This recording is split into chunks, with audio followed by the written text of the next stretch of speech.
Казани впервые выступили солисты камерного оркестра «Вена Берлин» и всемирно известный пианист Денис Мацуев. Он приезжает в наш город достаточно часто. Тандем европейских инструменталистов и топового пианиста предвосхитил открытие фестиваля «Белая сирень», который состоится завтра.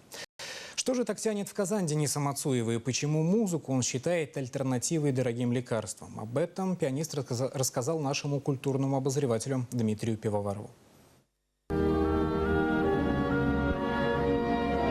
На статусном мероприятии вновь слились в едином творческо-организационном экстазе мировые имена композиторского сообщества и современного представительского менеджмента. Микс из двух недюжинных европейских оркестров Венского филармонического и Берлинского филармонического, называемым камерным оркестром «Вена Берлин», закончил в Казани свой гастрольный вояж по России и отправился в Казахстан. Позади километра дорог и благодарные пассы в адрес мировой культуры и конкретных имен.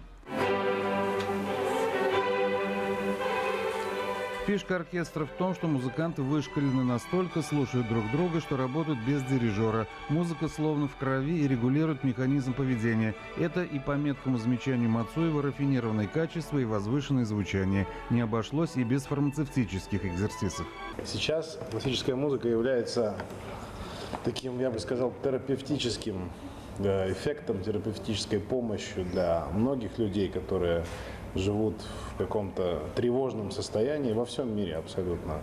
И мы счастливые люди, потому что мы можем говорить на самом уникальном языке, который не требует перевода. Это музыка. На пресс-конференции в преддверии фестиваля «Белая сирень», где собираются в этом году имена, не нуждающиеся в расшифровке, Денис Мацуев и Александр Сладковский обменялись взаимными комплиментами и дали понять окружающим, что думают, двигаются и работают в одном направлении. Тот же Мацуев и ответил на вопрос лучших представителей СМИ о том, почему его так влечет в Казань и к симфоническому оркестру в частности.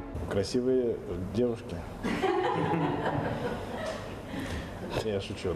Конечно, я не шучу, но потрясающее солнце. Видите, как всегда приезжаю в мае, в июне. Это белая сирень, это вот этот запах, это вот предвкушение лета.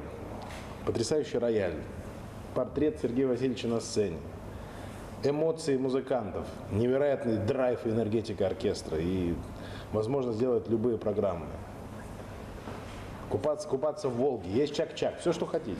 Услышать друг друга – таков девиз фестиваля «Белая сирень», в котором сочинения Сергея Рахманинова будут вновь играться в исполнении знаменитых персон современного мирового исполнительства. Все должно быть по гамбургскому счету, а посему цена на лекарства, возрастаемая ежегодно, вполне оправдана. Ничего не стоит жалеть для здоровья. Дмитрий Пивоваров, Дмитрий Рженко, телеканал «Эфир».